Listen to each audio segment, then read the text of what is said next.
ফুজুল গঠন করে সমাজের সেবা দিয়েছেন, সেটা সৎ কাজ ছিল, ভালো কাজ ছিল। এরপরে যখন ওহী আসছে, ওহীর ইলমকে মানুষের মধ্যে বিতরণ করা, তাদেরকে সিরাতাল মুস্তাকিমের পথ দেখানো, তাদেরকে ইবাদত বন্দিকে শিক্ষা দেওয়া, এই বিষয়ে যে ইলমগুলো আসছে আল্লাহ হাবিব, সেইগুলো উম্মতের ভিতরে উনি কি করেছেন, পৌঁছায় দিয়েছেন। পৌঁছায় দিয়ে উনি শেষ পর্যন্ত 63 বছর বয়সে উনি 12ই রবিউল আউয়াল সোমবার ছবি সাদিকের সময় উনি ইন্তেকাল করেন, উপাদ বরণ করেন।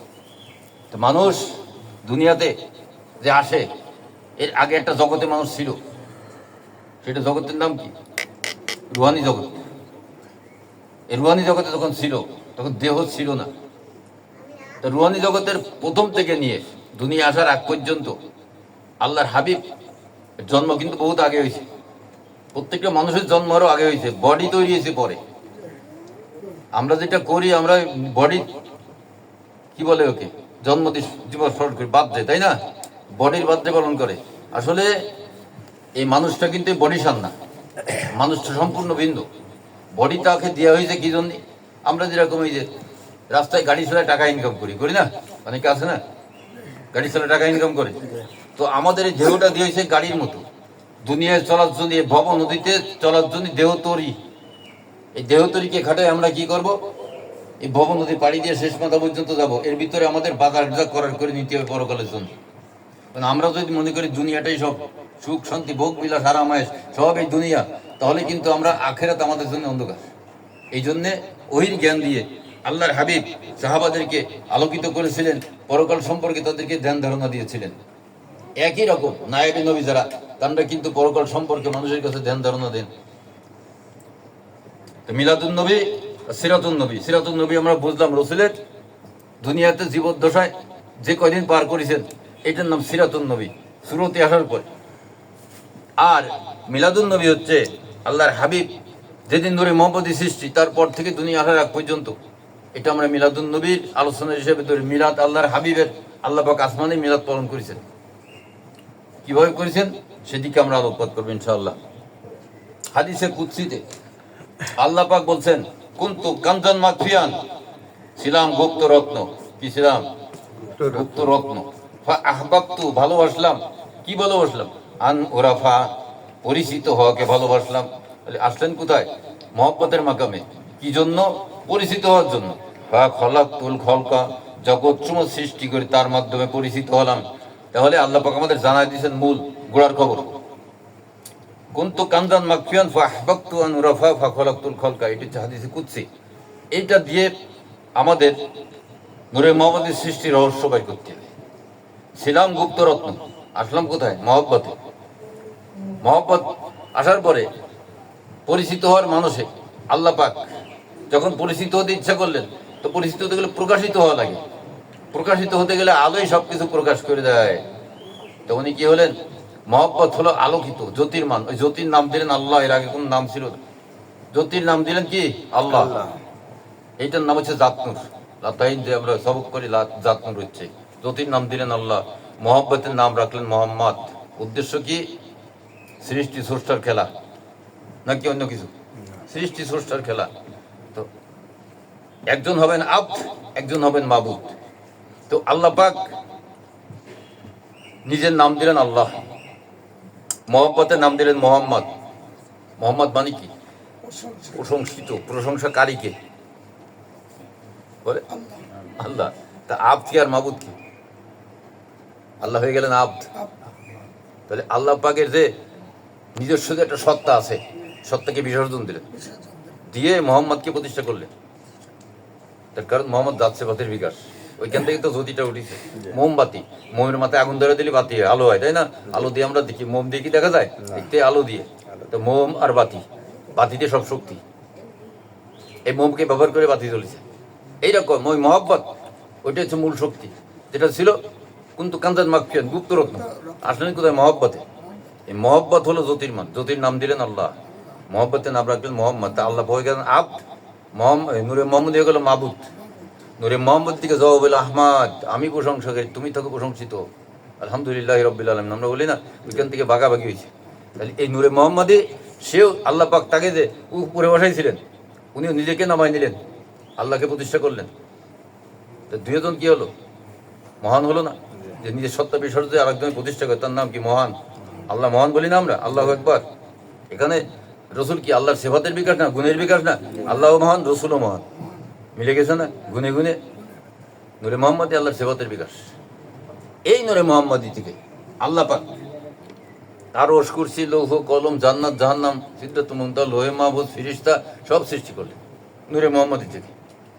সৃষ্টি করতে করতে একেবারে নিচে চলে আসলেন আখরে বেতের মাকামে এসে। এই নূরে মোহাম্মদ আল্লাহ তো জাত সেবাতের বিকাশ। আল্লাহ পাকের যে সেবাত আছে নূরে মোহাম্মদের ভিতরে, এটা কিন্তু আল্লাহ কাউকে দেন নাই, কোনো সৃষ্টিকর্তা কাউকে দেন নাই। এই সেবাত যে আল্লাহর আছে, সেবাত মানে কি? গুণ। যে সেবাতগুলো কি? হায়াত, এলেম, কুদরত, ইরাদা, সামাআত, বাসারাত, কালাম, তাকবীর। হায়াত, আল্লাহ পাক চিরঞ্জীব, চিরস্থায়ী। আদম কি? ক্ষণস্থায়ী, মরণশীল। এলেম, আল্লাহ মহাজ্ঞানী, প্রজ্ঞাময়। আদম কি? নিরক্ষর, মূর্খ। যা আল্লাহ দিছে তাই, এর বেশি আছে কিছু? এইটাই হচ্ছে রহস্য। কুদরত, আল্লাহ সমস্ত ক্ষমতার অধিকারী। আদম কি? নিঃস্ব, কোনো ক্ষমতাই নেই। আল্লাহ ক্ষমতা দিলে পাওয়া চলে, নাহলে চলে না। ইরাদা, যা কিছু আল্লাহ যা ইরাদা করে তাই করতে পারে। ইদা আরাদা শাইআন ইয়াকুলু কুন ইয়াকুলু লাহু কুন ফায়াকুন। এখন শরীফ আছে না? যা কিছু ইরাদা করে কুন ফায়াকুন বললে হয়ে যায়। তা এই ইরাদা ক্ষমতা আল্লাহর, মানুষের যা ইচ্ছে তা করতে পারে না। সামাত, শ্রবণ শক্তি, আল্লাহ পাক শ্রবণ শক্তির আধার। আমাদের কানে একটু দিছে তাই দিয়ে শুনি। যার কানে শ্রবণ শক্তি নেই সে কি বধির না? আল্লাহ এই শ্রবণ শক্তি সর্বত্র বিরাজমান। সাগরের তলদেশেও আছে, আসমানের উপরেও আছে, যতদূর আছে ফাঁকা সব জায়গায় কিন্তু আল্লাহ শ্রবণ শক্তি বিরাজমান নূরের মাধ্যমে। এই শ্রবণ শক্তি মাধ্যমে আল্লাহ শোনেন, কান লাগে না, বিনা কানে শোনে। আমরা বলতেছি আল্লাহ শোনে না, ওই আসমানে বলা হয়েছে, আমি ঘরের মধ্যে চুপি চুপি বলতেছি, আল্লাহ কি করে বলবে? সে তো আসমানে আছে। এটা যে সাধারণ বিশ্বাস। কিন্তু যারা একটু গভীরে ঢুকেছে, আল্লাহর পরিচয় লাভ করেছে, তারা ওই শ্রবণ শক্তি যে আল্লাহ সর্বোচ্চ বিরাজমান, এটা তারা বোঝে। যেখানেই থাকো না কেন, যাই বলো আল্লাহ কিন্তু শোনে, বিনা কানে শোনে। বাসারা, দর্শন শক্তি, আল্লাহ পাক বিনা চোখে দেখি। ওই বাসারের একটু শক্তি আমাদের চোখে দিয়ে দিচ্ছে, তাই দিয়ে আমরা দেখি। কিন্তু আল্লাহ পাক বিনা চোখে দেখে। এই বাসার সমস্ত জায়গায় বিরাজমান। সাগরের তলদেশে কালো পাথরের পরে একটা পিঁপড়ে, একটা পোকা দাঁড়ায় রয়েছে, টিক টিক করে আওয়াজ করতেছে। আল্লাহ পাক এটাও শোনে ওই শ্রবণ শক্তি দিয়ে। তাকেও দেখে ওই দর্শন শক্তি দিয়ে।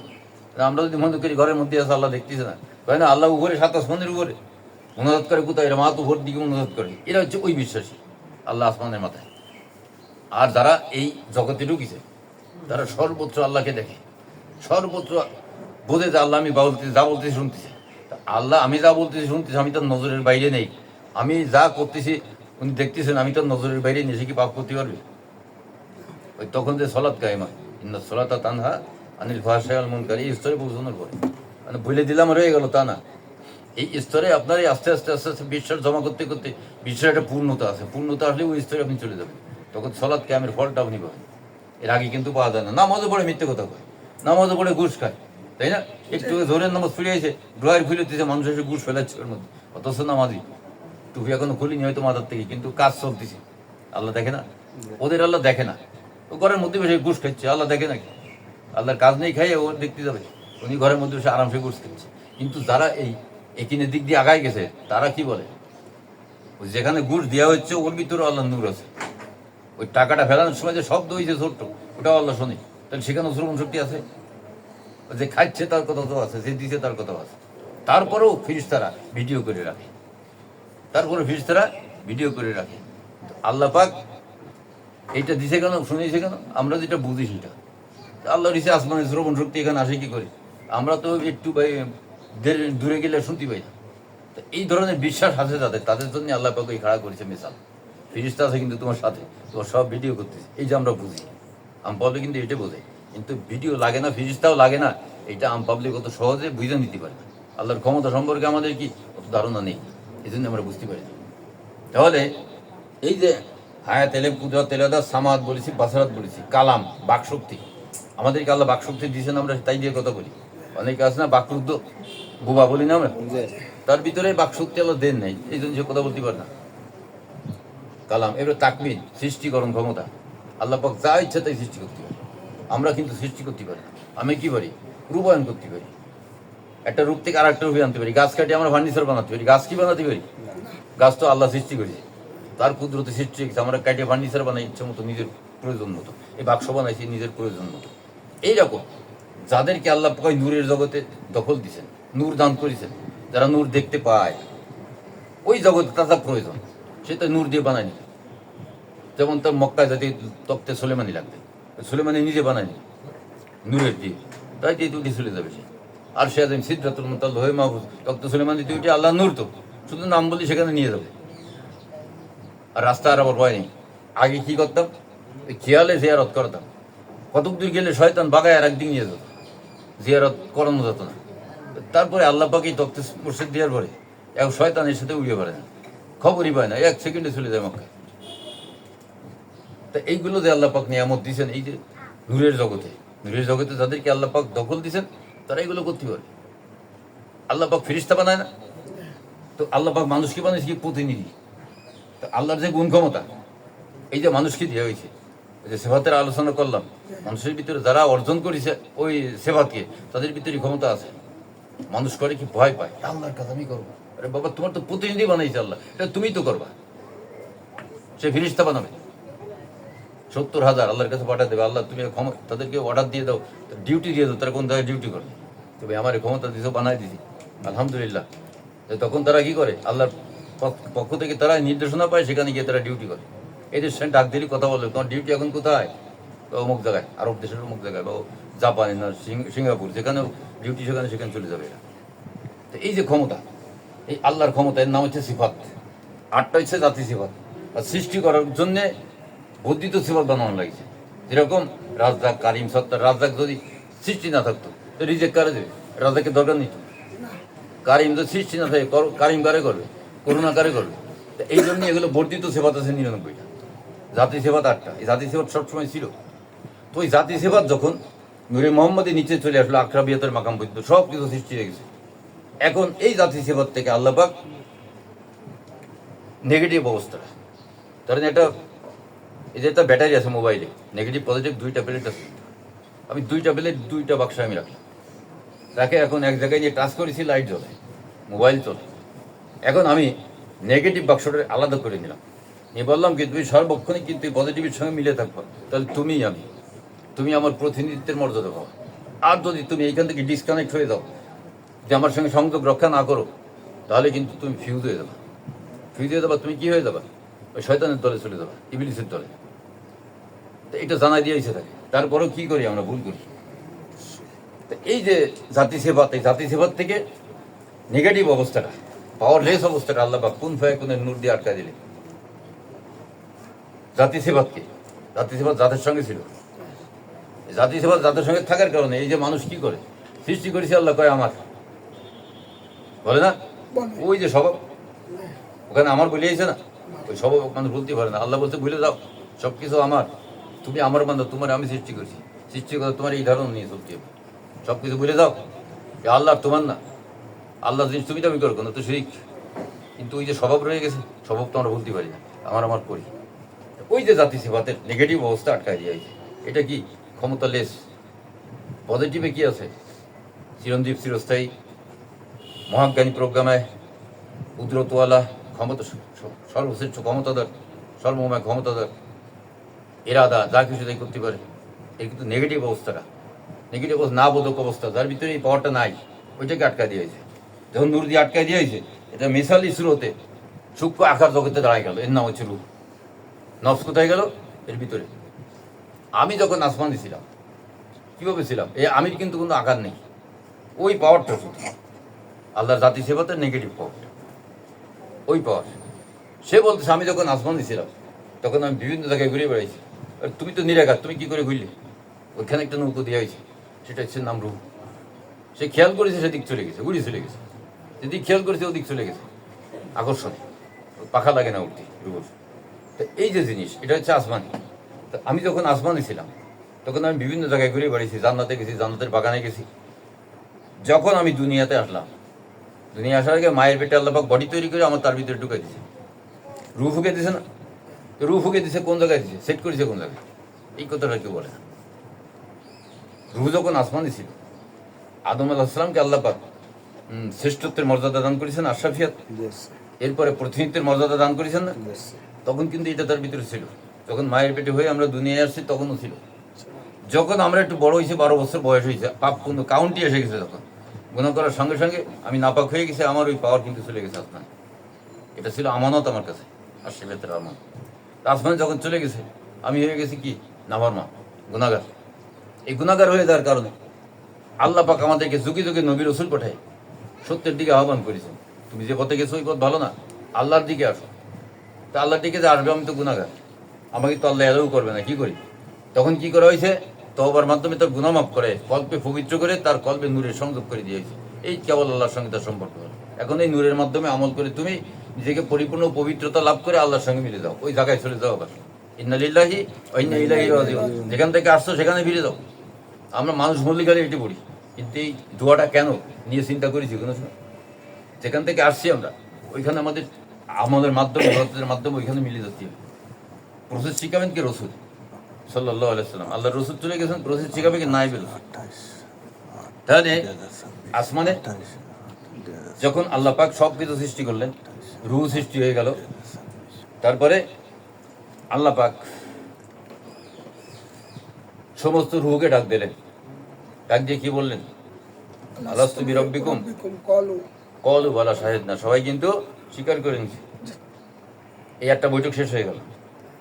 দ্বিতীয় বৈঠক দিলেন আল্লাহ, শুধু নবী রাসূলদের নিয়ে। আল্লাহর হাবিবকে সেখানে হাজির করা হলো, নূরের কুরসিতে বসানো হলো, সমস্ত নবী রাসূলকে ডাক দেওয়া হলো। ডাক দিয়ে তাদেরকে বলা হলো যে ইনি হচ্ছে আমার রসুল, তোমাদেরও রসুল। তোমরা যাবা আগে, ইনার কথা দুনিয়াতে সবার কাছে বলে দিবা যে আমাদের পরে এক রসুল আসতেছেন, আল্লাহর হাবিব আমাদের পরে আসতেছেন। তুমি যখন আসবেন, তোমরা তার দিন গ্রহণ করবা, তাকে সাহায্য সহযোগিতা করবা। সূরা বাকারার ভিতরে আছে। আচ্ছা, ভুলে গেছি। না, ওইটা ও তো শেষ দ্বারা। হ্যাঁ, এটা পুরো বললেন, এই যে দেখো ইনি তোমাদেরও নবী, নূরে মুহাম্মদী। ইনার থেকে প্রতিনিধি স্বরূপ তোমরা নবুয়ত পাবা। তোমরা দুনিয়ায় যাবা, নবুয়তি প্রচার করবা, আর আমার এই নবী যাবে শেষে, তার কথা বলে আসবো। এই কথাটা আমরা কাছাকাছি কার কাছে পাই? হযরত ঈসা আলাইহিস সালামের কাছে। ঈসা আলাইহিস সালাম বলতেছেন বনী ইসরাঈলের কাছে এসে, আমি আসমান থেকে প্রেরিত রসূল, তোমাদের কাছে যে তাওরাত আছে এটা আমি সত্যতা স্বীকার করলাম। আর একটা খবর তোমাদের দিয়ে যাই, আসতেছেন এক রসুল আমার পরে, নাম তার আহমদ। ইন্নী রাসূলুল্লাহ ইলাইকুম মুসাদ্দিকাল লিমা মাআকুম মিনাত তাওরাত অনুবাশিরাম বিরাসূলিন ইয়াতি বাদি ইসমু আহমদ। ইয়াতি মিন বাদি, না ইয়াতি, ভাই আয়াতটা ভুলে গেলাম না অর্ধেকটা। ইয়াতি মিন বাদি ইসমু আহমদ। তো আমার পরে একজন রসুল আসতেছেন, তার নাম আহমদ।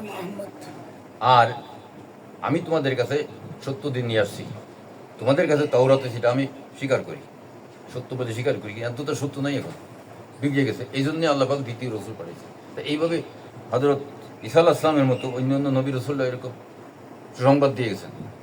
তো এইভাবে আসমানে যে প্রচার করা হয়েছে, সমস্ত নবীদেরকে জানাই দেওয়া হয়েছে, ওটা ছিল আর একটা মিটিং।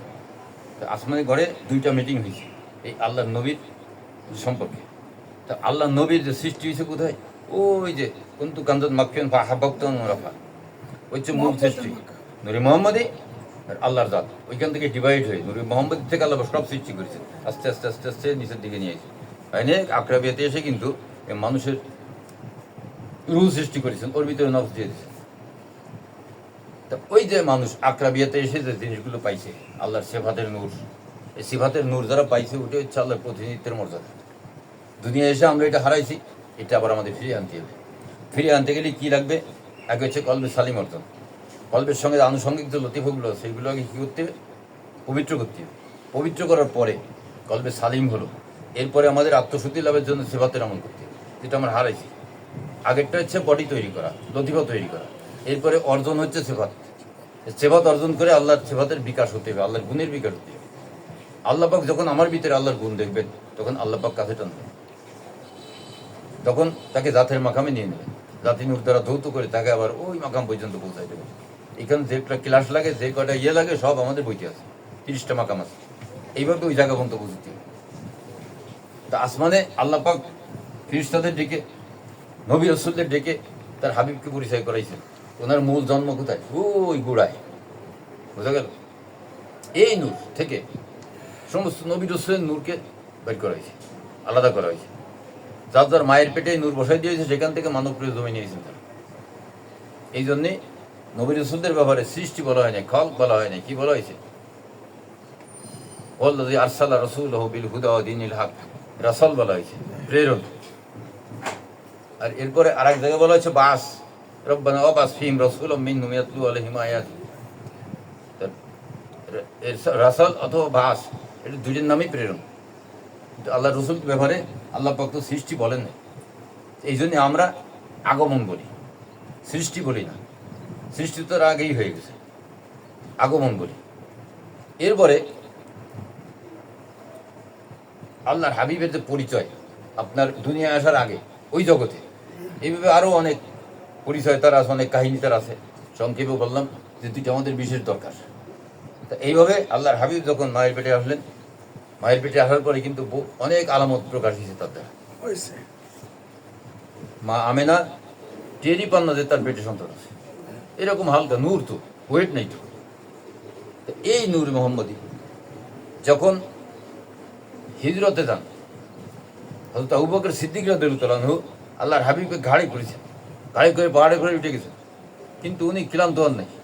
পিঠে যে একজন লোক আছে, সে ওজনই টের পাননি।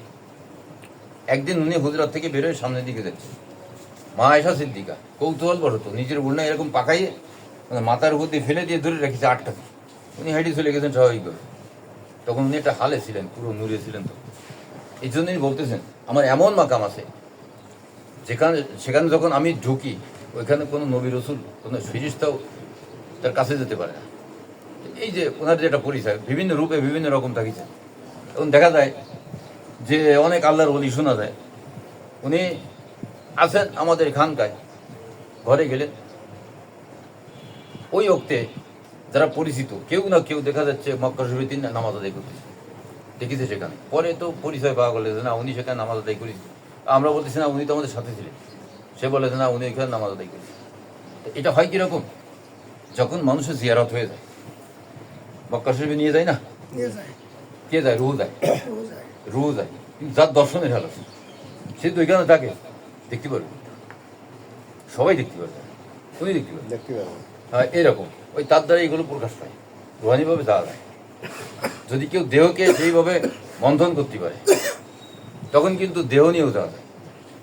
যেমন কিনা ওই যে সালা ফকিরির কথা বললাম না সকালে, তো ওনারা এমনভাবে আমল করেছেন, নিজেকে এমনভাবে নূরের সাথে মিলাই দিছে, আলাদা নেই। মাটি কি দিয়ে তৈরি? ওই নূর মোহাম্মদী থেকে। তাহলে মূল কি? নূর না? আপনি যখন এটা মন্দন করে নূরে পৌঁছাবে, তখন কিন্তু ওই অবস্থাটা আপনার চলে যাবে। নূরে পৌঁছে গেলে আপনার এই মাটি কিন্তু দেহ কিন্তু আমার নূরের কন্ট্রোলে চলে যাবে। যাই হোক, এই যে এই অবস্থার অর্জন করলে তারা কিন্তু পারবে, কিন্তু এইভাবে আমল করা লাগে। আমরা তো আমল করি ভিন্ন কারণ, দুনিয়াতে ভালো থাকার জন্য। এখন আর ওইদিকে একটু কম করি। যারা ওই নেশায় পড়ে যায় তারা কিন্তু পরে কষ্ট অনুভব করে। এইভাবে যাওয়া যায়। আল্লাহর হাবিব যখন মায়ের পেটে ছিলেন, উনি বলছেন যে আমার উদর থেকে একটা নূর বের হয়ে বসরা সিরিয়ার বিল্ডিংগুলো আলোকিত করেছে, আমি নিজে দেখেছি। উনি যখন পানি আনতে যাইতেন জমজমে, পাখির ঝাঁক আসছে, সে উড়ে যাচ্ছে, কিন্তু ওনার মাথার উপর দিয়ে যায় না, ওইখানে এসে কিন্তু 2 দিক ভাগ হয়ে চলে যায়। এইভাবে উনি যখন পানি আনতে যেতেন, তা পানিটা উপরে উঠে আসতো, উনি কলস ভরে পানি নিয়ে চলে আসতেন, পানি উপরে চলে আসতো। এই নূরে মোহাম্মদী যখন ছিল ইব্রাহিম আলাইহিস সালামের ভিতর, আসলো কিভাবে এটা তো ভুলে গেছি, বলিনি। আসমানে আল্লাহ পাক আদম আলাইহিস সালামকে সৃষ্টি করলেন, সৃষ্টি করার পরে ওনার ভিতরে রুহুকে যেতে বললেন, যাও। রুহু গেছে, যাই বেড়ে চলে গেছে। আল্লাহ এর ভিতরে গরম আর অন্ধকার, কি করে থাকবো? তখন আল্লাহ পাক এই নূরে মোহাম্মদী, এই নূর আদম আলাইহিস সালামের পৃষ্ঠদেশে সেট করে দিলেন, পিঠে মেরুদণ্ডে। ভিতর আলোকিত হয়ে গেল, রহমত এসে গেল। রহমতের নবী না?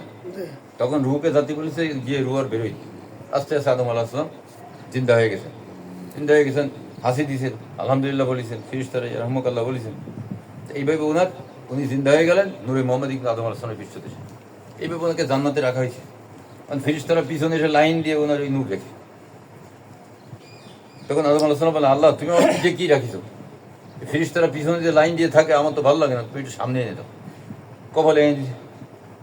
তারপরে এখন ফেরেশতারা সামনে এসে দেখে, উনি তো দেখে না। ওই আল্লাহ কি ব্যাপার, আমি তো দেখি না, ওরা দেখে, কি দেখে, তুমি আমার হাতে এনে দাও, আমি হাতে এনে দাও, আমি দেখি।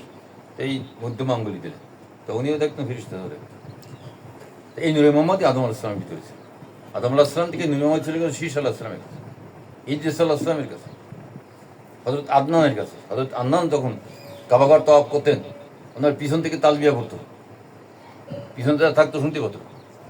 তো এইভাবে হযরত ইব্রাহিম আলাইহিস সালামের ভিতরে এই নূর চলে আসে। ইব্রাহিম আলাইহিস সালামকে আগুনে নিক্ষেপ করা হলো।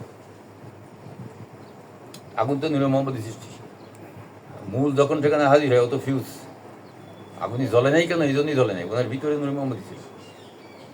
এরপরে এই নূর চলে আসলো ইসমাইল আলাইহিস সালামের কাছে, বংশ পরস্পরায় হযরত আব্দুল্লাহর কাছে এই নূর চলে আসে, ওনার কপালে ছিল এই নূর। তো এটা ঘটনা ছিল যে কুরাইশ বংশ থেকে আখেরি নবী হবে আরবের, এরকম একটা ঘটনা ছিল, অ্যাডভান্স ঘটনা। ইহুদেরা কিন্তু এটা বিশ্বাস করত। তখন এই আব্দুল্লাহর কাছে যখন এই নূর দেখলো, তখন ওই আব্দুল্লাহকে হত্যা করার জন্য খুব পরিকল্পনা করতে লাগলো। এই নূরে মোহাম্মদ যদি আসে তো আমাদের মরলি শেষ, ওরাই তো সেরা হয়ে যাবে, এ হতে দেওয়া যাবে না। পিছনে লেগে গেল, বহুত ভাবে চেষ্টা করতে লাগলো, পারে নাই। তো উনি ওই মুখে হেজাব দিয়ে চলতেন, যে ডাক্তার সে তার ভালো লাগতো, আকৃষ্ট হতো, ওকে হেজাব দিয়ে চলতেন। তো ইহুদিরা কি করেছে, একদিনকার ঘটনা, হযরত আব্দুল্লাহ গেছেন বনে শিকারে গেলে পরে ইহুদিরা টের পেয়ে ওরা 8 জন চলে গেছে, যাইয়া ওনার পিছন দিক দিয়ে, গভীর জঙ্গলের পিছন দিক দিয়ে আঘাত করেছে। আঘাত করার পরে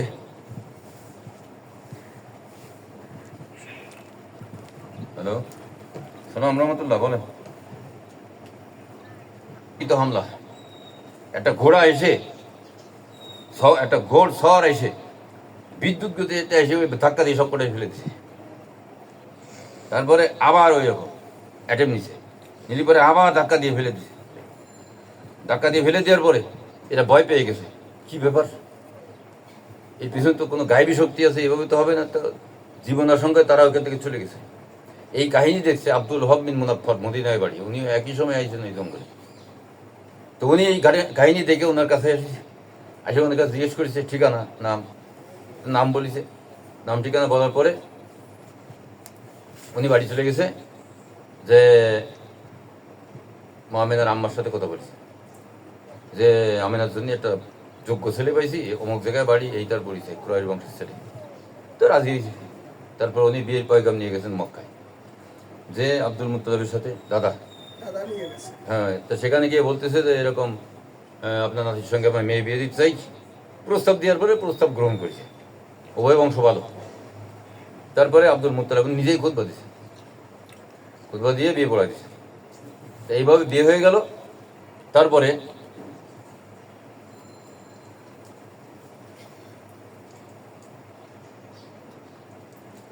ভিতরে আরো কাহিনী আছে, তো লম্বা হয়ে যাবে বলতে যাবো না।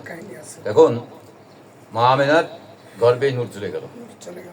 নূর চলে যাওয়ার পরে এইখান থেকে মানব রূপে আল্লাহ পাক থেকে জমিন পাঠালো, উনি দুনিয়াতে আগমন করলেন। এই নূর কিন্তু ওই আদি নূর। আমরা বলি আল্লাহর নবী জন্মগ্রহণ করেছে, জন্মগ্রহণ করার পরে আমরা দেখি সৃষ্টি হয়েছে মানুষটা, কিন্তু এই জায়গা যারা আটকে গেছে তারা তো এই বাতিনি জগতের খবর রাখে না, এই জন্যই তারা এই সমস্ত বলে। তাদের যে দোষটা না, তারা জ্ঞানের স্বল্পতার জন্য এটাই বলে। কিন্তু যখন কোনো অলির দরবারে গিয়ে পুরো কাহিনী শুনবে, তখন তার ওই কথা তারা বলবে না।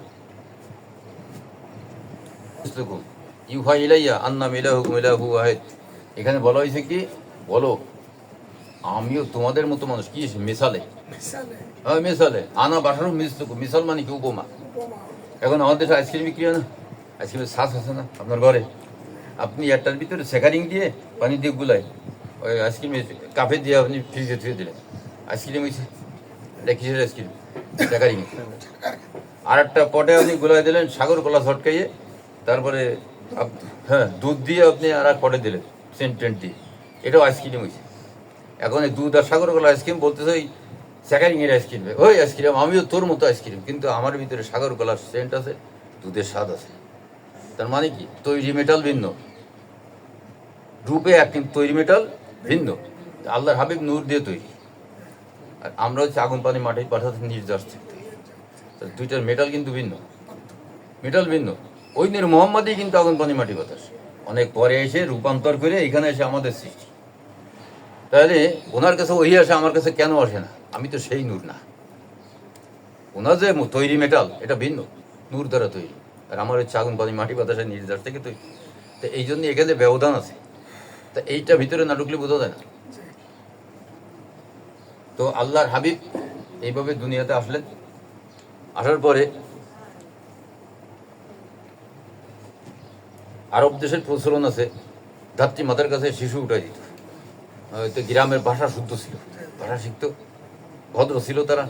আর টাউনে তো বিভিন্ন লোকজনের ভেজাল, এই জন্যই দেখা যায় টাউনের লোকজন ওদের মতো অত ভেদ্র না, শিক্ষিত না। তা এই জন্যে বাইরে দিয়ে দিত। তাই এরকম মা হালিমাতু সাদিয়া, ওই ওনাদের ওই অনুখোদায় গোত্র থেকে একটা কাফেলা আইছে, তারা এই শিশু বাচ্চা নিতে আইছে।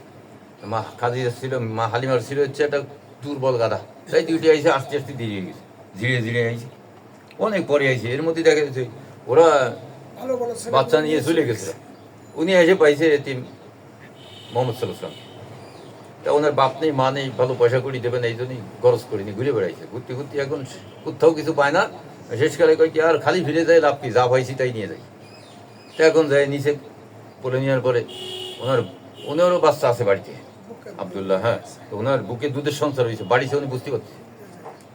তারপরে যখন উনি এই আল্লাহর হাবিবকে যখন গাদায় ধরেছে, গাদা অটোমেটিক সবল হয়ে গেছে, দৌড় শুরু করেছে। এতে দেখা যাচ্ছে যারা আগে চলে গেছিল তাদেরকে ওভারটেক করে উনি আগে বাড়ি পৌঁছেছে।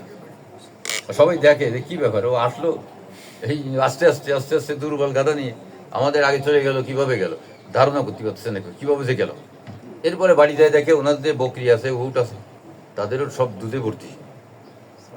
তারপরে যখন ছাগল চড়াতে গেছে, যেখানে যায় মা হালিমা ছাগল উট অটোমেটিক ঘাস পয়দা হয়ে যায়, কিন্তু অন্য কোনো জায়গায় না, ওরা পেট ভরে ঘাস খেয়ে চলে আসতেছে। আর অন্যরা ওই হালিমার ছাগল যেখানে চড়ায় তারাও সেইখানে চড়াতে যায়, কিন্তু তাদের ওই পশুর সামনে তো ঘাস ভেসে ওঠে না। উনি যেখানে যাচ্ছে সেখানে ঘাস ভেসে উঠছে, বড় হয়ে যাচ্ছে। তা এইভাবে 2 বছর বয়স যখন, তখন ওনাকে আল্লাহর হুকুমে অর্থাৎ জিবরাইল ইসলাম মিকাইল ইসলাম এসে ওনাকে পাহাড়ের পাদদেশে শোয়ায় বুক চিরে ফেলে দিয়ে ওনার সিনা সাক করলেন 2 বছর বয়সে। যখন এইটা দেখেছে, আবদুল্লাহ চলে গেছে বাড়ি যাই বলতেছে, মা যে কুরাইশি ভাই এরকম দেখলাম। তো উনি চলে আসছে, তো দাঁড়ায় রয়েছে, সুস্থ মানুষ। কী হয়েছে বাবা তোমার? কয় আমার 2টা লোক আছে এরকম বুক ফাড়িয়েছে, ফাড়িয়ে কী করেছে, আবার লাগাই দিয়ে গেছে। উনি ভয় পেয়ে গেছে, জিনের আসর। তখন তো জিবরাইল আমিন চেনে না তারা, জিনের আসর। পরে ছেলে যদি কিছু হয় তাড়াতাড়ি নিয়ে চলে এসে মক্কায় এসে এখন মা আমিনার কাছে ফেরত দিছি যে মা তোমার ছেলে আমি রাখতে পারবো না, এই ঘটনা।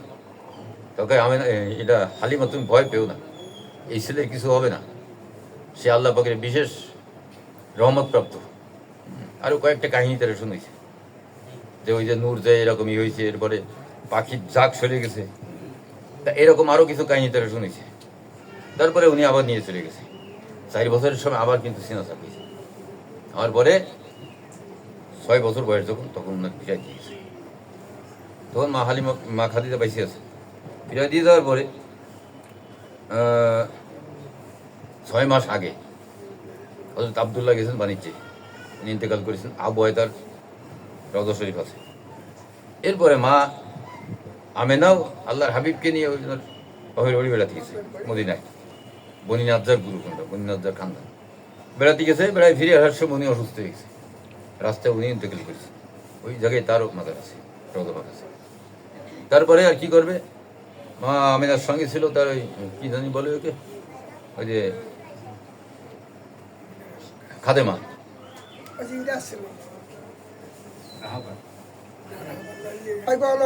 ছিলেন। তার সাথে আল্লাহর হাবিব বাড়ি চলে আসে। এদিকে বাপ নাই, এদিকে মা নাই, পুরো এতিম না। তা এখন আব্দুল মুত্তালিব দাদা, উনি তার দায়িত্ব নিলেন। 2 বছর উনি প্রতিপালন করার পরে উনিও ইন্তেকাল করেছেন আবু তালেবের কাছে দিয়ে, ওনার চাচা হযরত আলীর আব্বা। তো উনি তাকে দেখাশোনা করেন, একেবারে নিজের ছেলের চেয়েও বেশি দেখাশোনা তারা করে।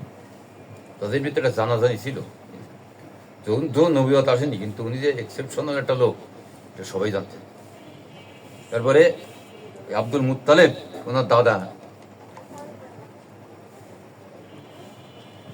ওনার কাছে কিছু লোকজন আইছে যে এরকম আমাদের পশু না খেয়ে মারা যাচ্ছে, দুর্ভিক্ষ, কোথাও কোনো ঘাস পাতা নেই, আপনি তো আল্লাহর ঘরের জিম্মাদার, আপনার কথা আল্লাহ শুনবে, আপনি আমাদের জন্য একটু দোয়া করেন। ওই দল নিয়ে উনি গেছেন কাবাঘরে। কাবাঘরে যাই সবাই মিলে দোয়া করতে দাঁড়াইছে। আল্লাহর হাবিব দাঁড়াইছেন হচ্ছে ওই দেওয়ালে পিঠ বাঁধাই দিয়ে উনি দাঁড়াইছেন। দাঁড়ায় উনি আঙ্গুলির ইশারা করলেন আসমানের দিকে। সঙ্গে সঙ্গে মেঘ হয়ে বর্ষা শুরু হয়ে গেছে, তুমুল বর্ষা, সব বৃদ্ধি বৃদ্ধি বাড়িয়ে গেছে। তা উনি ছোটবেলা দেখেন তার ভিতর থেকে এই যে কুদরতের প্রকাশ পেয়েছে, উনিও জানেন উনি কি, তা নাহলে আঙুল ঘুরাবে কেন? তবে পরিচয় গোপন রাখছে। মেহেদী আলাইহিস সালাম ঘোষণা আছে, কিন্তু তাকে আমরা কেউ চিনি না, সে নিজেও জানে না। কাবাঘরে পরিচয় করে তুমি ফিরিস্তারা, ইনিই মেহেদী, এনার কাছে আপনার বায়াত গ্রহণ করে, তো উনিও জানতে পারবেন। তখন এর আগে হলেও তো এই যে খ্রিস্টানরা ধরে তার তবে নাকি চারিপাশে আক্রমণ করবে, এই জন্য আল্লাহ গোপন রাখিছে। তা এইভাবেও বৃষ্টি হল। তারপরে একদিন আবু তালেবের সঙ্গে, চাচার সঙ্গে উনি গেছেন সিরিয়ায় বাণিজ্যে। যাওয়ার সময় ওখানে গিয়ে এক জায়গায় কাফেলা দাঁড়াইছে, তাবু ফেলে এখানে রেস্ট নেবে।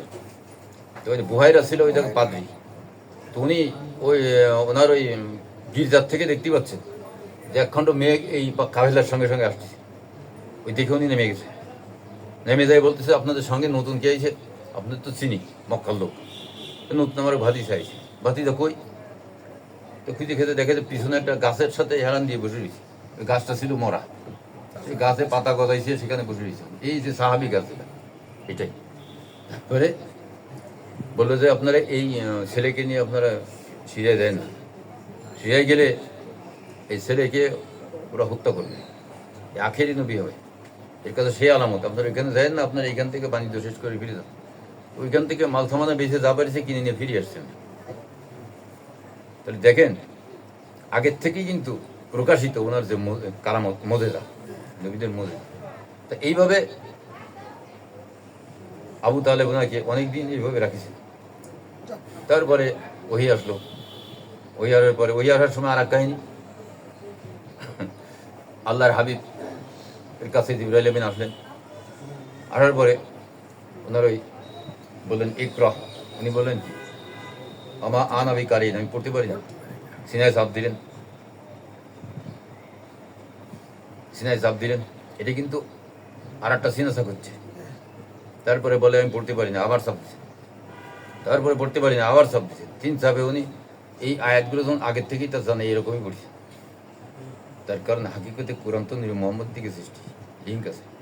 আমরা যে কোরআন দিই তাদের জিয়ারত হয়েছে, কোরআন দিলে পরে যে কোনো বই ডাকলে আসে, যেখানে আপনার বই আছে ডাকলে আপনার সামনে চলে আসবে, যেটা পড়তে চান মেলানো অবস্থায় সামনে।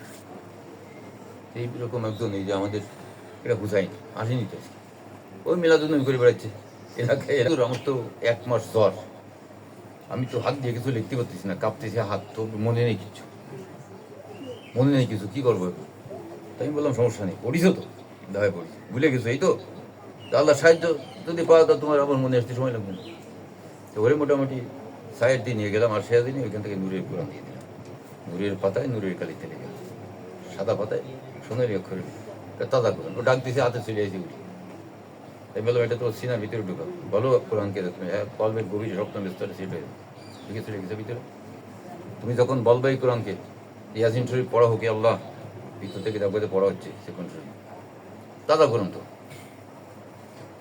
এই কোরআন দেওয়ার পরে বললাম যে সমস্ত সৃষ্টি জগতে যত বই আছে সব বই রাজা হচ্ছে, এখন তোমার বই ডাকো, যেহেতু বই তুমি পড়িস, তো বই ডাক দিছে, বই সামনে আসে, যে প্রশ্নের উত্তর খেয়াল করে সামনে মেলানো বসে সামনে আসে। তাই বললাম ঠিক আছে, এটা খেয়াল রেখো, পরীক্ষা দাও। পরীক্ষা গেছে, তারপরে ও পরীক্ষা শেষ করে আইসে। আমি জিজ্ঞেস করলাম কয়দিন লাগিয়েছে, এটা হেল্প লাগিয়েছে কয়দিন? আমি 3 দিন ডাকছি, ওদের 3 দিন পাইছি, বাকিগুলো আমি পাইছি। কোরআন ঢোকার পরে ওরা অনেক ফ্রেশ হয়ে গেছে, অনেক নুরের প্রভাবে। আর একটা ছেলে এরকম ঢাকায়, তার ডেঙ্গু হয়েছে, 1 মাস জয় ভুগিছে। এখন পরীক্ষা সোমবারে, হাত দিয়ে লাগবে সে শক্তি, ফোন দিছে, দিয়ে বলতেছে ওদের কী করবো এখন, তারে কোরআন দিছি আগে, ও সাইড হয়েছে, জিয়ারত দিছে। দেওয়ার পরে দুইজন ফেরেশতা দিছে, যে কোনো একজনের ডাক দিয়ে বলো ভিতরে ঢোকো, আমার মেমোরির থেকে নিয়ে আমার হাত দিয়ে রাখবা, আর যদি মেমোরিতে না থাকে বই রাখ দিবা, যাও। তা ওই করেছে, ভিতরে ঢুকিতে ফেরেশতা ঢুকে লেখা হয়েছে তার হাত কাঁপে না এখন আর, পাওয়ার একটা আলাদা পাওয়ার পাইছে না, জিনে তুললে মানুষের অন্যরকম শক্তি আসে না, এইরকমই। এটা নূর আর ওটা হচ্ছে আগুন, এটা ঠান্ডা ওইটা হচ্ছে গরম। তো মানুষকে আল্লাহ পাক যে ক্ষমতা দিছে, জিনের সেই মক্কেলের সেই বেশি ক্ষমতা আল্লাহ মানুষকে দিছে। মানুষ হচ্ছে ৬,৬৬৬ আয়াতের মক্কেল, আর ওই মক্কেল হচ্ছে একটা আয়াতের মক্কেল। বুঝতে পারছি না? তা এখন আপনি ওই একটা আয়াতের মক্কেল দিয়ে করবেন কি? আপনি ইবাদত করবেন আল্লাহ, আপনার ৬,৬৬৬ আয়াতের মক্কেল আপনি এই এক মক্কেলের পিছনে ছুটবেন, এটা তো শেরকি আয়াতের মধ্যে চলে গেল। ও কেন করবে? ইন্না সলাতি ওয়া নুসুকি ওয়া মাহইয়া ওয়া মামাতি লিল্লাহি রাব্বিল আলামিন, আমার নামাজ, আমার কুরবানি, আমার জন্ম থেকে মৃত্যু পর্যন্ত প্রত্যেক মুহূর্ত কাজ জন্য, একমাত্র আল্লাহর সন্তুষ্টির জন্য। তাহলে আপনি আল্লাহকে বাদ দিয়ে গায়রুল্লাহর ইবাদত করবেন হাসিল করার জন্য, এটা তো ঠিক হয় না। এখন কী করবে মানুষ? না বলি যাওয়াই তাই, সত্য নাই তাহলে কী করবে? বাঁচতে হবে যে কোনোভাবে, এই জন্যই মানুষ ডাইভার্ট হয়ে যাচ্ছে, সেই ক্ষেত্রে ঢুকে যাচ্ছে। তো এইভাবে নূরে মোহাম্মদী আল্লাহর হাবিব বড় হতে থাকলেন, হতে হতে তারপরে 40 বছর বয়সে তার কাছে ওহি আসলেন, সিনা সাগ দিয়ে যখন দিয়ে দিলেন ওহি দেওয়ার পরে উনি কাঁপতে কাঁপতে বাড়িয়েছে। এখন মা খাদিজা কাঁপতেছে দেখে মনে করছে জ্বর হয়েছে বা কিছু হয়েছে, তা কম্বল পেঁচাই দিছে, দেখে জ্বর না। তখন কাহিনী বলার পরে মা খাদিজা চিন্তা করতেছে ঠিক জিনে ধরেছে আজকে। তো সকালবেলায় নিয়ে গেছে ওনার স্বাস্থ্য ভাই ওয়ারাকা বিন নওফেলের কাছে। উনি ছিলেন ইব্রানি ভাষায় কিতাব লিখতেন, ইনজিল কিতাব। হ্যাঁ, উনি ভালো একজন পরেশগার ছিলেন, খ্রিস্টান। ওনার কাছে গেছে, যে বলছে ভাই উনি তো পাহাড়ি জঙ্গলে থাকে, তো ওনার মনে হয় জিনে ধরেছে, আপনি একটু দেখেন এই ঘটনা। তো কাহিনী শুনে ওনার তো জিনের সাথে মিলতেছে না, উনি ঘরে গেছে, যাই কিতাব মিলাইছে, মিলাই এসে বলতেছে খাদিজা তোমার স্বামী কি কোনো জিনে ধরে নেই? যিনি ওনার কাছে আসছেন তিনি আসমানি দূত, উনি নবী রসুলের কাছে যায়।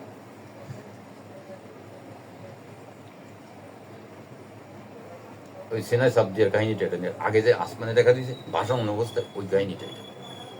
তখন ওই নাজিল হয়নি, ওই নাজিল হয়নি, ওই নাজিল তো দাওয়াত পেয়ে যেতেন আগের ঘটনা। তা উনি বললেন যে না, তোমার স্বামীকে কোনো জিনে ধরিনি, তার কাছে যে আসছে আসমানি দূত, নবী রসুলের কাছে আসে। তা আমি শিওর যে উনি আখেরি নবী হবেন। তা যেদিন ওনার স্বজনেরা ওনাকে দেশ ত্যাগ করতে বাধ্য করবে, আমি যদি সেদিন বেঁচে থেকে ওনার পাশে দাঁড়াবো, এই অ্যাডভান্সই মানালে। তারপরে বলে দেওয়ার পরে মোটামুটি তারপরে তো ওহি আসা শুরু হলো, বিভিন্ন কাহিনী আছে, এই কাহিনী তো আমরা এমনি কিতাবেই পাই। এখন এই ওয়ারাকা বিন নওফেল ওনার সম্পর্কে আমাদের একটা কৌতূহল থাকলো। আমি কামাল ভাই আজাদ ভাই আমরা ছিলাম, এই একটা খাস মাহফিল হয়তো আমাদের উঠেছিলাম। দেখুন আমরা চিন্তা করতেছি উনি তো আল্লাহ নবী সম্পর্কে অ্যাডভান্স কথা বলেছেন, তাহলে ওনার অবস্থাটা কি একটু দেখি। ওনার জিয়ারত আনলাম রোহানিভাবে, আনার পরে দেখা যায় ওনার ভিতরে নূর নেই। তখন আমরা জিজ্ঞেস করলাম যে আপনি যে আল্লাহর হাবিব সম্পর্কে এই ধরনের কথা বলেছিলেন, আপনি তো সকলের আগেই আপনি ওনাকে চিনছেন, তা আপনি ওনার তরিকা গ্রহণ করেননি, ইসলাম কবুল করেননি? কয় না, আমি ওনার উপরে হুকুম আসার আগেই আমি ইন্তেকাল করেছি, আমি ওনার সেই নবুয়তের হুকুম আসার আগে ইন্তেকাল করেছি, আমি ওইটা পাইনি। হ্যাঁ কথা আছে, তবে যদি কেউ আমার নবীর থেকে আমাকে নিয়ে নূর দেয় আমি পাই যাবো, এই মশলাটা পেলাম ওনার কাছে। তখন আমরা মোটামুটি বিশেষ প্রসেসে হজরত ইসা আসলাম তাই নূর নিয়ে ওনাকে থ্রো করলে উনি পেয়ে গেছে, মোটামুটি সাইল থেকে আলোকিত হয়ে গেল, খুব খুশি। আর মশলাটা আমরা জেনে নিলাম। তো দেখেন কাহিনী, আল্লাহর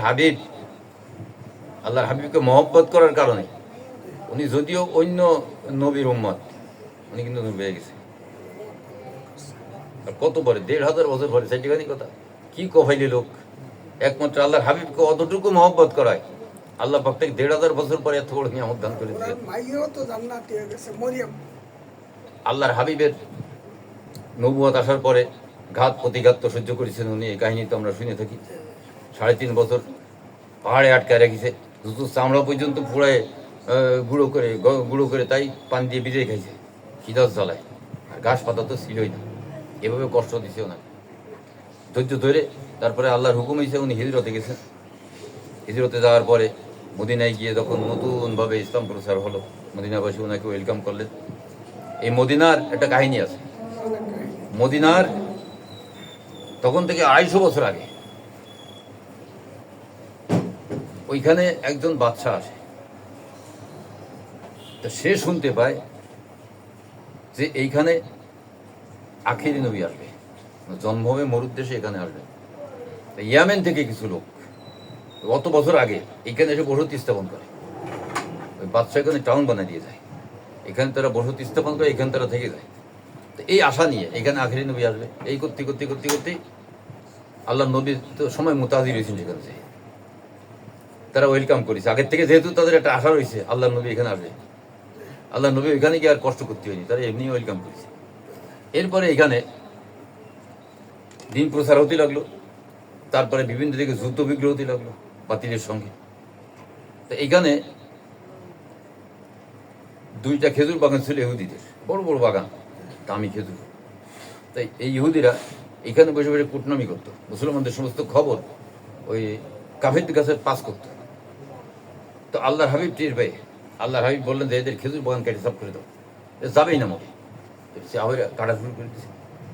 দুর্বল সেটা সাহাবি কিছু থাকে না, এরা বলতেছে আল্লাহর হাবিব হয়ে এত বড় ক্ষতি করে হুকুম দিতে বলেন।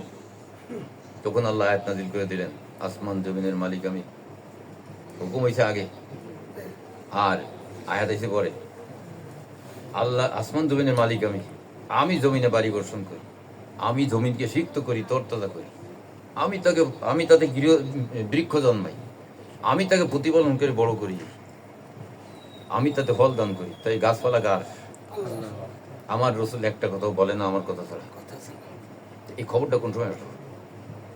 ওই এসে পরে খবর আগে আসলো কি করে? অফি আনফুসিকুম আফালা তুবসিরুন। যার নফস পবিত্র হয়, আল্লাহর সেফাতের বিকাশ হয়, সেফাতের মাধ্যমে আল্লাহর সঙ্গে যুক্ত হয়ে যায়, নফসের সঙ্গে আল্লাহ মিশে যায়, তখন বলা লাগে না, তার মন্দিরটা উদয় হয়, আল্লাহ বুঝে ফয়সালা দিয়ে দেয়।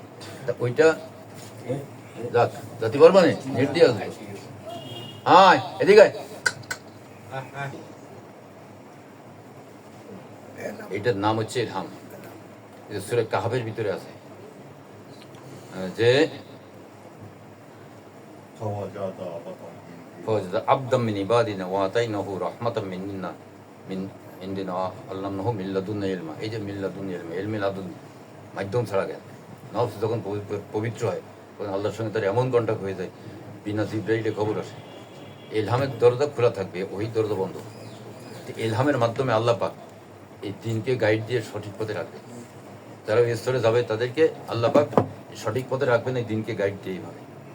তা এখন এই একটা গেল কাহিনী। এরপরে আল্লাহর হাবিবদের 27টা যুদ্ধ হয়েছে। 27টা যুদ্ধ শেষ করার পরে 27টা যুদ্ধ হয়েছে। 27টা যুদ্ধ শেষ করার পরে আল্লাহ জানাই দিয়েছে, আল্লাহর হাবিব তোমার জীবনের যুদ্ধ নাই, তোমার যুদ্ধ শেষ। তখন আল্লাহর হাবিব ফিরে আসতেছেন সাহাবিদের নিয়ে, ডেকে বলেন, ও সাহাবিরা, রাজান আমিন জিহাদিল আসগার ইলা জিহাদিল আকবার। ছোট যুদ্ধ থেকে আমার পরিত্রাণ পাইছে, বড় যুদ্ধের দিকে ধাবিত হচ্ছে। ছোট যুদ্ধ কেন? এই যুদ্ধে যায় এক কপ্তি যদি কলা কেটে দেয়, পাশে একটু করে মানুষটা মারা গেল, শেষ, শহীদ হয়ে গেল, এই তো এতটুকুই। কিন্তু আমরা যে যুদ্ধের দিকে যাচ্ছি এটা বড় যুদ্ধ। সে বড় যুদ্ধ কি? আসাদুল জিহাদে জিহাদুল হাওয়া। নফসের সঙ্গে জিহাদ হচ্ছে সবচেয়ে বড় জিহাদ। এই নফসের সঙ্গে জিহাদ আপনার আমৃত্যু করতে হবে। নফস এমনই একটা জিনিস, সুযোগ পেলে পটি হবে। এই জন্য একে কী করতে হবে? আল্লাহর ইবাদত বন্দেগী করে আল্লাহর হুকুমের কাছে ওকে নত করে রাখতে হবে, তাহলে পরে ও ডাইনে বেয়ে যেতে পারবে না।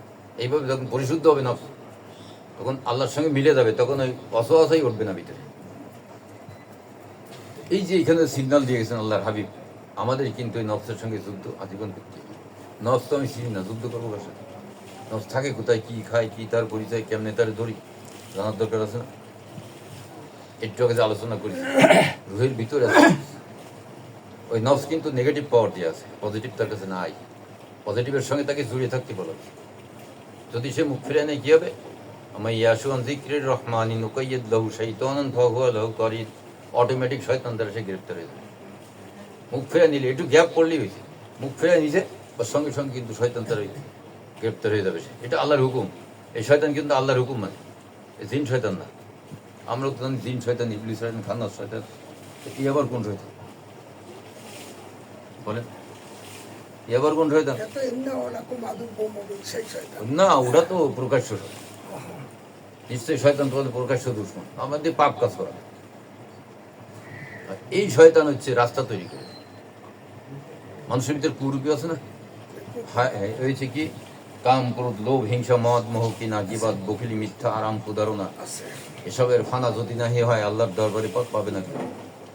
এই যে কুরিপু নফসানিয়াত, এইটার কথা বলা হয়েছে। এই নফসানিয়াতকে দমন করে আমাদের কি করতে হবে? নফসকে পরিশুদ্ধ করে আল্লাহর কাছে সমুদ্র করতে হবে। একে বলে মুসলমান হওয়া, আসলামা। সূরা বাকারা 112 নম্বরে, বালা মান আসলামা ওয়াজহাহু লিল্লাহি ওয়া হুয়া মুহসিন। যে ব্যক্তি নফসকে পবিত্র করে আল্লাহর কাছে সমর্পণ করলো, বায়াত নিয়ে কয় না, নফস পবিত্র করে না আল্লাহর কাছে সমর্পণ করে, আল্লাহর কাছে বেঁচে দিলাম। আল্লাহ তার নফসকে কবুল করে নিয়ে কি বলতেছেন? ফালা খাউফুন আলাইহিম ওয়া লা হুম ইয়াহজানুন। হ্যাঁ, আল্লাহ তাকে কি করলেন? অভয় দিলেন, এহসান করলেন। এই এহসান প্রাপ্ত ব্যক্তির নাম হচ্ছে মুহসিন। এখন আমি যদি বলি মুহসিন মানে সৎকর্ম পরায়ণশীল, সত্যবাদী, সূরা আনকাবুত 69 নম্বরে আয়াত আছে, আল্লাযীনা জাহাদু ফীনা লানাহদিয়ান্নাহুম সুবুলানা ওয়া ইন্নাল্লাহা লামাল মুহসিনিন। আমি আল্লাহকে পাওয়ার জন্য যে সাধনা করে, জিহাদ করে, আল্লাহ যারা জিহাদ বলেছে কি ছোটখাটো ব্যাপার? এরকম জিহাদের মতো সাধনা যে করে আল্লাহ প্রাপ্তির জন্য, আল্লাহ পাক তাকে আল্লাহ প্রাপ্তির রাস্তা সমূহ দেখিয়ে দিবেন। তিনি আছেন মুহসিনিনের সঙ্গে। তাফসীর খুলবেন, সৎকর্ম পরায়ণশীল আর সত্যবাদী। আমরা তো স্বার্থের জন্য কথায় কথায় মিথ্যে কথা বলি। আর আমরা ভালো কাজের ভিতরে কিছু কাজ করি, সব করি না।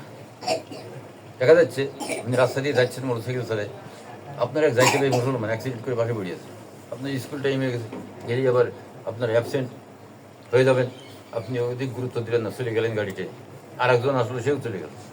এই করতে করতে মিশনারিতে খবর গেছে, ওরা অ্যাম্বুলেন্স নিয়ে চলে গেছে, আইসে ওই রুগীটাকে তুলে নিয়ে সোজা আড়াই চলে গেছে, যে 15 দিন রেখে তাকে সুস্থ করে তার বাড়ি চাইল্ড দেওয়া করে দিয়েছে 15 দিন। সৎকর্ম কি করলো? ভালো কাজ কি করলো? ওরা করলো, কাজটা ছিল আমাদের। এরপর সত্যবাদী, এই খ্রিস্টানদের বেতন ভালো, তাদের ঘুষও খাওয়া লাগে না, মিছে কথাও খাওয়া লাগে না, বরং তাদের বেতনের একটা পার্ট তারা গরিব দেশে রিলিফ স্বরূপ পাঠায় যায়। সেই রিলিফ আমাদের দেশে গরিব দুঃখে খাই বলে। তাহলে সত্যবাদী কিন্তু ওরা, সৎকর্ম পরায়ণশীল ওরা, তাদের কি ফলো করা যায়? তার কারণ ঘোষিত কাফির। ওদের আমল কিন্তু যত ভালো কাজ করে কোন কাজে লাগবে না। কেন লাগবে না? আম্মাল্লাযীনা ফী কুলূবিহিম মারাদুন, এদের কলব হচ্ছে অপবিত্র, সিল মারাই। সিল মারা কলবের নাম হচ্ছে মারি। ফাযাদাতুহুম রিজসান ইলা রিজসিহিম, তারা যত নেকামল করবে সব গুনাহে পরিণত হবে। ওয়া মাতু হুম কাফিরুন, এই অবস্থায় মারা গেলে কাফির অবস্থায় কবরে যাবে। তাদের জিন্দেগিটা কিন্তু কুফরি জিন্দেগি। যদি কেউ তওবা করে ঈমান আনে তখন যে মুমিনের জিন্দেগি পাবে, এর আগ পর্যন্ত সে কি কুফরি জিন্দেগি। যদি কোনো মুসলমান কলবে এরকম সিল মারা, সে আমল করতেছে কিন্তু তার আমলও কিন্তু এরকম গুনায় পরিণত হচ্ছে। একই কায়দা। ওরা হিন্দুরা করছে ঢোল পড়ে, আমরা করি আজান দিই, কিন্তু কল অপবিত্র থাকার কারণে আমাদের আমল কবুল হয় না হওয়ার কারণে আমরা কিন্তু ফল লাভ করতে পারি। তাহলে দেখেন, এই যে নিয়ামতগুলো আল্লাহ দান করেছে, এই নিয়ামত আমাদের অর্জন করতে হবে, আত্মশুদ্ধি লাভ করতে হবে। তার আগে হচ্ছে কলকে সেট করতে হবে, কলবে সালিম অর্জন করতে হবে। কলবের সঙ্গে আরও 9টা লতিফা আছে না? কলবের উচিত কবি আফান আগুন পানি মাটি বাতাস, 10টা মত। এই জন্য কুলুব বলা হয়েছে, নাম তো বুজুর্গানে 3টা দিয়েছে। এই 10টা লতিফা আপনাকে পবিত্র করে নূরের আওতায় নিয়ে আসতে হবে, ওইখান থেকে জুলমাত আউট করে দিতে হবে। এরপরে আপনি যাবেন নফসে, নফসে যে আত্মশুদ্ধির আমল করে নফসকে পবিত্র করে আল্লাহর কাছে তখন আপনি পৌঁছে দেবেন। আল্লাহ চেক আপ করলে আপনি হইলেন কি হইলেন? আপনি নিশ্চিন্ত। লা খাউফুন আলাইহিম ওয়া লা হুম ইয়াহজানুন, এহসান করলো আল্লাহ। এই এহসান প্রাপ্ত ব্যক্তির নাম হচ্ছে মুহসিন। ওইখানে কিন্তু মুহসিন মানে সৎকর্ম পরায়ণশীল, সত্যবাদী না। কথাটা এখানে বললাম, আল্লাহ এখানে ব্যাখ্যা করে অর্থ করে দিয়েছেন। মুহসিন মানে হচ্ছে যে আত্মশুদ্ধি লাভ করেছে, আল্লাহর কাছে তার নফসকে সমর্পণ করেছে। আল্লাহ বলা যে হয়েছে, তুমি তার কাছে গেলে আল্লাহ পাবো। সৎকর্ম পরায়ণশীল, সত্যবাদীর কাছে গেলে তুমি আল্লাহ পাবো না। বুঝতে পারলে? ধরা যাচ্ছে কথা? এই হচ্ছে ঘটনা। এখন এই খুঁটিনাটি বিষয় জানি শুনে বুঝে উম্মতকে আমাদের রাস্তা দেখাচ্ছি, ভাই এই পথে আসো না। আমি নামাজ পড়ি, আমার বাড়ি কোরআন আছে, হাদিস আছে, কোরআন হাদিস তোমার বাড়ি আছে বুঝলাম, আমি পড়তে পারি, আরবি পড়তে পারি, তাফসীর পড়তে পারি, সবই পারি। তো ঠিক আছে, তাহলে তোমার জন্য একটা কথা আছে, সে বাকারা 151 নম্বরে, কামা আরসালনা ফীকুম রাসূলাম মিনকুম ইয়াতলু আলাইকুম আয়াতিনা। তোমাদের মাঝ থেকে তোমাদের কাছে রসুল পাঠালাম, আয়াত নাজিল হলে তিলাওয়াত করে, অর্থ করে, ব্যাখ্যা করে, বিশ্লেষণ করে তোমাদের বুঝাবেন। কে বুঝাবেন? রসুল। এখন যদি একদম আম পাবলিক লেগে যায় ব্যাখ্যা করতে, তার ভিতরে সেই এলেম নাই তো, সে যা বুঝেছে তাই বলবে, এরকম বলা নিষেধ। তারপরে রসুলের কাজ কি? যারা রসুলের ডাকে সাড়া দিয়ে ইসলাম কবুল করলেন, তাদেরকে আল্লাহ রসুল কি করবেন? কি রসুল তোমাদের পবিত্র করবেন সর্বপ্রথম। তার কারণ অপবিত্র কল নিয়ে আমল করলে আমল কবুল হবে না। সর্বপ্রথম রসুল পবিত্র করবেন, এরপরে ওই আল্লিমুকুমুল কিতাব, রসুল তোমাকে কিতাব শিক্ষা দেবেন। আমরা শিখেছি গিরিশচন্দ্র সেনের কাছে। গিরিশচন্দ্র এলেম আর রসুল এলেম কি এক? এই তো এখন আমাদের শিখতে হবে রসুলের কাছে। রসুল নাই, নায়েবে রসুলের কাছে কোরআন শিখতে হবে। তার কারণ ওই আল্লিমুকুমুল কিতাব ওয়াল হিকমা, মারিফতের জ্ঞান শিক্ষা দেবেন। যে মারিফতের আলোচনা করলাম না আগে, মারিফতের জগতে ওই আল্লিমুকুম মা লাম তাকুনু তাআলামুন, ওই জ্ঞান শিক্ষা দিবেন যা তোমরা জানতে না। ইলমে ইলাহি তাকে বলে। ইলমে মারিফত, ইলমে ইলাহি, ইলমে শরীয়ত। ইলমে ইলাহি আল্লাহ প্রাপ্তির জ্ঞান, ইলমে মারিফত আল্লাহ পরিচিতির জ্ঞান। আর ইলমে শরীয়ত তোমরা জানি, শরীয়ত ধারণা দেয়। পানি ফেলে তৃষ্ণা মেটে, পানি পরিচয় শরীয়ত দেখাই দেয় না। যে পানি পরিচয় জানে তার কাছে জিজ্ঞেস করতে পারি কোন পানি খাওয়া যাবে। যে খাইছে পানি সে দেখাই দেবে ওই টিউবওয়েলে যাবো। তাই দেখলেন যে মহিলারা পানি নিচ্ছে, এই পানি খাওয়া যাবে বলে হয়, এই মারিফত পাইলেন। পানি পান করলেন আপনি হাকিকত পাইলেন, তাই না? এই হচ্ছে তিনটে স্তর। এখন কোরআনের ভিতরে প্রত্যেকটা আয়াতে তিনটে স্তর আছে, আমি শিখেছি একটা। ওই একটা দিয়ে তো মুক্তি পাওয়া যাবে না।